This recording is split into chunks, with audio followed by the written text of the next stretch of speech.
Again, we would like to invite Professor Zainuddin Abdul Manan, Session Chair for our next keynote session. Please welcome.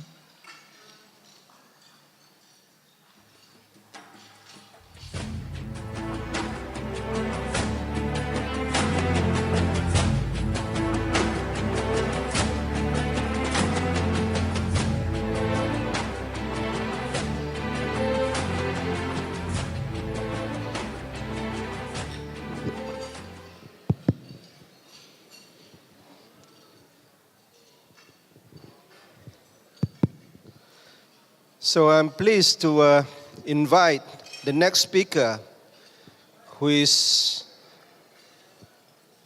the founder of Moodle. Moodle is an open source platform, free learning platform, now used by many countries in the world and in many education sectors by hundreds of millions of students, even in Malaysia. Moodle is a very popular platform for learning, online platform for learning.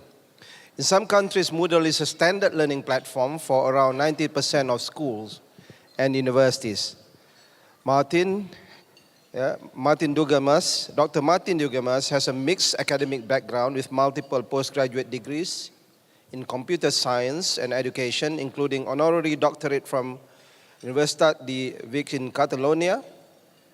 He continues to focus on researching how technology can support teaching, learning in open and human ways. Now you meet him in person, Martin Dougiamas. It's my pleasure to... Thank you. Thank you very much. Do I have a clicker? Got a clicker up there? Okay. So, hello.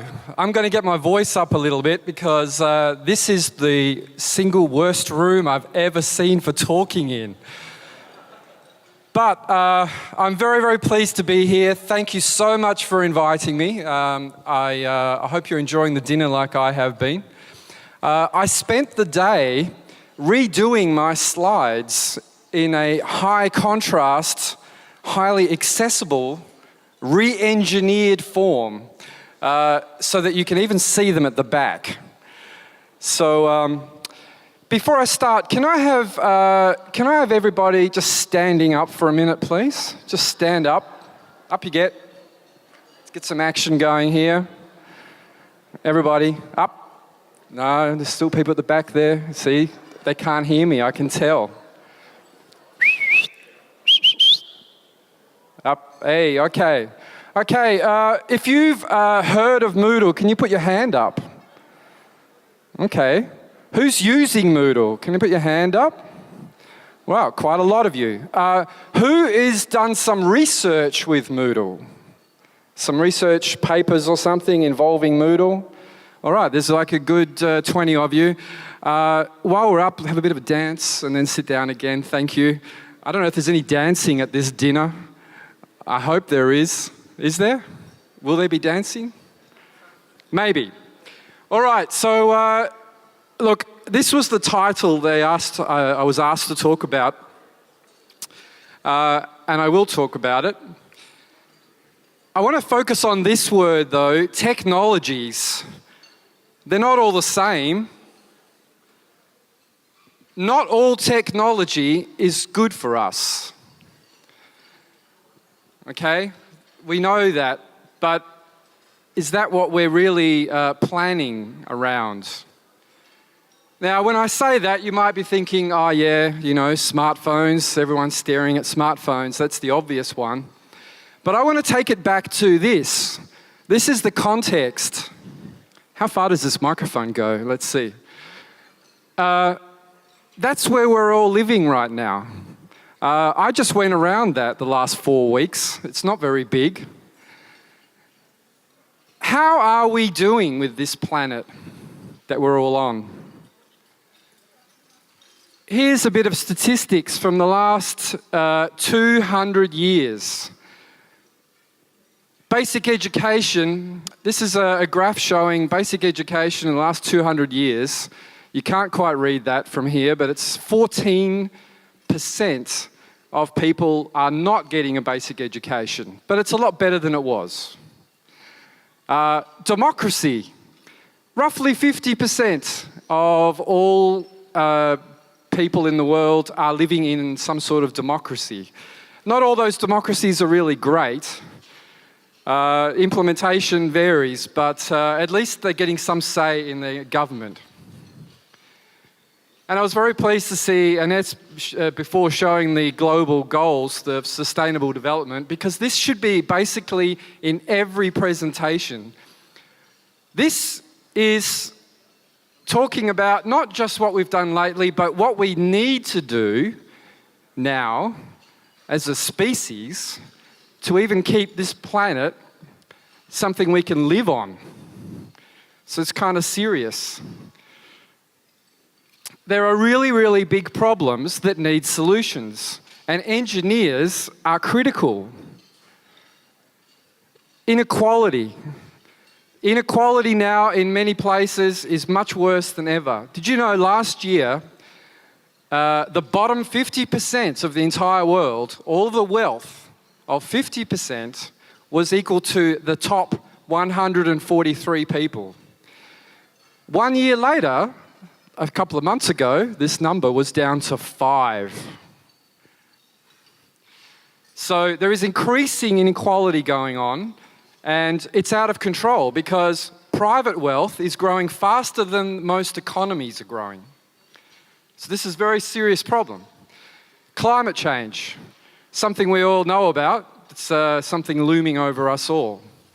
Food and water security. Linked to climate change sometimes, linked to bad human management other times, and an increasing problem. There are 65 million people who don't have a country right now, who are refugees wandering the earth without a proper home. Data protection. We are all putting our lives into the internet. Who's owning that data? Who's controlling that data? Who is protecting it? What does privacy mean? These are all massive issues, and the engineering of the systems that are currently running this stuff is not very good. There are holes all over the place. Some countries are now they've basically built digital weapons to control the elections in other countries. Automation, where I love automation. I like to automate things, but every time we automate a job, are we putting in place plans for the people who will lose their jobs? That should be linked. We should always be finding replacements for those people, because if we have an economy that relies on everyone having a job, it's kind of critical. Healthcare quality. This photograph is of somewhere in Africa, but it could just as well be in the United States, where healthcare quality is not what it should be. A lot of people just simply cannot get healthcare in a lot of countries. And environmental damage. The stuff we are doing to our environment is simply getting worse and worse, and we're not looking at it. We're not always seeing it, so we forget about it. And this is a photo of one of the many, many huge piles of plastic that are gathering in our oceans and killing things. So technology alone can't solve this stuff. This is what I think we need. We need everybody on the planet to basically be globally oriented, multicultural aware, environmentalists, caring citizens. If we had a large percentage of people on the earth who were thinking that way, who were educated with a quality education, and they were that, then democracy might actually work. You'd have activism, you'd have people actually trying to make changes, and then technology can be applied. We can actually have some progress. So it's all about quality education in all subjects. And that happens to be number 4 of the sustainability goals by the UN. can governments give us quality education? Who wants to say, who says yes? Who says governments can solve this? Put hands up. Who thinks governments can solve quality education? Wow. 2 people. Okay. I guess I sort of set it up a little bit there. This is, I think, when you look at most governments, they're mostly focused on short-term cycles, the next election. There are economic drivers. They're always struggling with budgets, putting a lot of money into legacy things. They're not really looking at the future. And as a result, they often reduce funding. In many countries, the percentage of funding into public education is going down. And they mostly focus, out of necessity, I guess, on training workers. They're trying to produce people to be workers in a workforce because that's the economic driver, right? Now, yes, people need jobs, but if you are trained for a job, does that make you qualified to be in a democracy? Are you able to have an impact on the bigger issues? Do you even think about them? Or are you basically a consumer working all day and spending that money on things that are sold to you? Can capitalism give us quality education? Who thinks yes? Is capitalism going to get us out of this? Anybody? Who thinks capitalism won't get us out of quality education? That's maybe, I'm not getting any hands. I think everyone's switched off. Well, if you look at Silicon Valley, and in my business, I have a lot of companies from Silicon Valley, and we're all using this software that's around us. But the stuff that we're all using, it tends to be focused on profit. So take Facebook. Facebook is driven by advertising. And what they sell is your attention. They sell your attention in, wish I had some attention, in like 5-second blocks to the highest bidder, basically, advertisers. And they also sell your data. Unfortunately, the capitalism, the model from the 60s, it has worked. It does do a lot of great things, but it doesn't balance all the needs. You won't see young people or very old people starting companies. You won't see the kangaroos in Australia starting a company. And so there are a lot of elements of the world that don't have a voice in that system. And this system can't keep scaling. So I was going to pick on the USA again. The USA has 4.2% of the world's population, but it has 25% of the world's wealth, and it requires 30% of the world's resources to operate. So the US's model, whatever it is, good or bad, it cannot be replicated around the world. It simply cannot be replicated. There's not enough resources in the world. So that sort of greedy structure of more, and infinite growth, it cannot be implemented everywhere. And again, normally when you hear the language of companies that produce software under this model, or even not only software, but I'm in the software world, they tend to prefer training people for work. And if you look at who funds these companies, it's very wealthy people, venture capitalists, it goes up and up and up until you get to the very rich, who are basically, one day we'll all be working for one person, probably, if things keep going. This is the same picture that Annette had. And the language of these companies is always disrupt, replace, and control. Unfortunately, neither of these structures is really optimized to save the world. It's actually causing a lot of the problems that we're seeing, like inequality, pollution, food and water shortages, things like that, are actually caused by the mismanagement of these structures. So what else is there? The only thing I can see that has some chance here is the open movement. Things that are open source, open standards, open content. And in the engineering world, it's been focused on this for a long time. The IEEE is a standards body. There are many examples from academia of sharing openly. But these are starting to sort of be shut down by the other models. And it's a sad thing because I think this is the only chance we've got. The open movement solves complex problems. It's not tied to any company. It's not restricted by government cycles. It's bigger than any of us. And it's controlled by the users. And I want to give you a couple of examples of very obvious things that you may not have thought about for a while because they work so well. Email. Email is an open communication system. We can send a message to anybody else in this room just by knowing a little tiny string. Nobody controls email. Completely open system, and it works, and it will continue working, and we still all use it now because it's actually so good.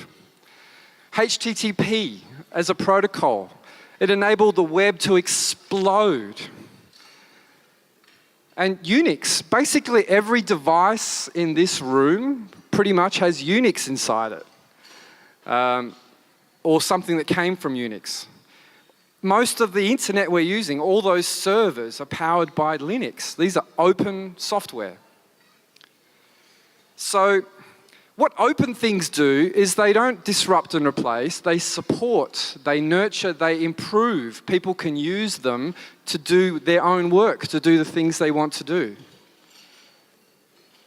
Now I'm just going to talk about Moodle for a little bit because it's the best example I know, and just explain a little bit about Moodle you may not have known. So Moodle currently has about 91,000 registered sites around the world and growing, and these are universities, schools, companies, all right across the board. Our mission, the mission of Moodle, is to empower educators to improve our world. We're trying to make tools that will help educators be more effective and even lately more directed. We're actually wanting to get a little bit more of an agenda of like the UN Sustainable Goals in here. Our vision is to give the world the most effective platform for learning that's possible. Now, that's our vision, that's what we're working towards. It's never there, but that's what we want to do. And our project has these values: education, openness, respect, integrity, and innovation. You will not find many Silicon Valley software companies that have all of those.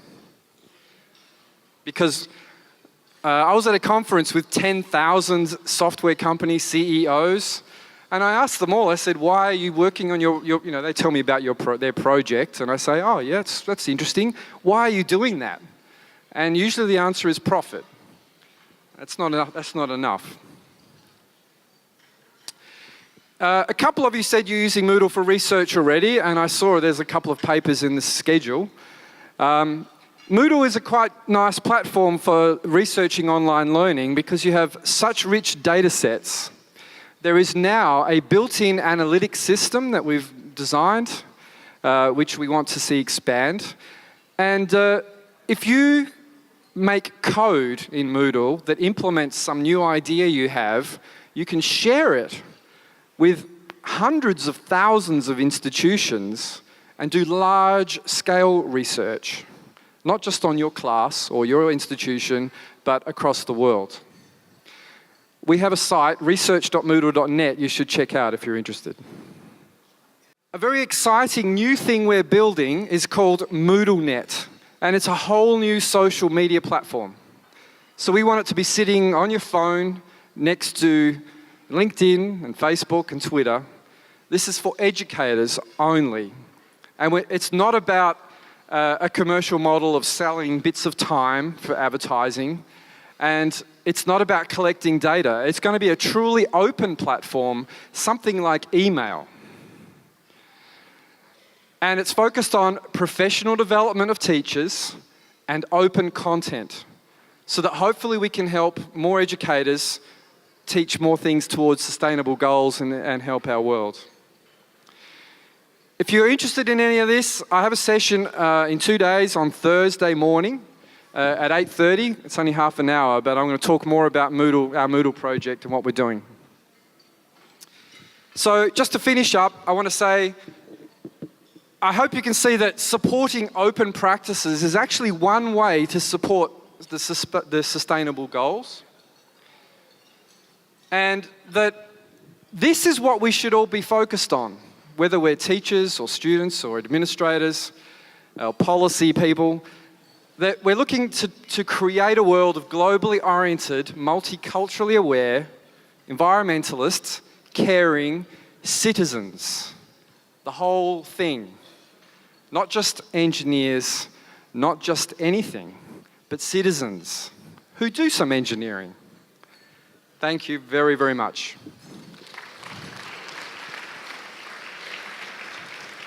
Thank you very much, Martin. I have to ask again if there are any questions or comments from the audience to Martin. He still will be here on Thursday, yeah? 8:30 on Thursday. And every day you can meet him anytime. Thank you very much. Thank you. Round of applause to Martin.